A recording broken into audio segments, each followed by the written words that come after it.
Ханым, айтыңыз. Геморройға не бар бізде? Геморройға мына бізде гель бар. Бұл гель геморрой жақсы кетіреді. Өйткені мен өзімнің жолдасымның геморрой бар еді, алды. Сразу күшті екен деді да, сразу 6 штугын алып кетті. Қазіргі таңда геморройынан құтылды. Иә, тек осынан ғана, басқа ешнәрсе ішкен жоқ. Бір гельден. Қазір гельді қолданып жатырмыз. Бұның құрамында гиалуронка бар. Машиндерді кетіріп жатыр. Сосын жақында менің 1 жасар қызым шәйнекті демдеп қойғаным сол еді. Шәйнекті бетіп тартып қалып, құйып жіберді. 2 аяғы ұшқана күйді айтып, ала сақтап. Сразу холодильникте мынаны алдым да, сүйіп жерім аяғына төгіп.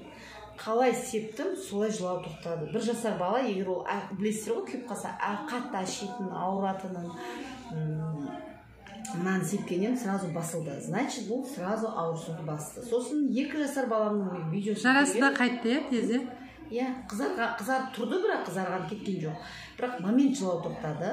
Ауырды басты сразу. Иә, ауырды басты. Сосын жолға шығып бара жатыр едік. Носки кигізбеймін ау деп ойлағаннан кейін носкиін кигіздік. Бір 2 сағаттан кейін сұраса қызылда кетіп қалған. Сосын баламның қолын қысып алды, қатты қанталап кетті, мына жермен видеосын түсірдім. Бұны да септім, сразу басылды. Ауырсынуды конкретно басады. Кімнің бала шағасы бар, бұл как скорая помощь сияқты холодильникке салып қоюға болады. Жаңа күйеуіңіз геморройға біреу жақсы болды деп айттыңыз ғой да? Иә. Сөйтіп? Осыны қолданды, 4 күн қолданды, енді ер кісілер айта бермейді. Бірақ келіп, лично өзімен 6 штугын алып кетті. Біреуінен жақсы болған екен, сразу 6 штугын алып кетті. Рахмет сізге.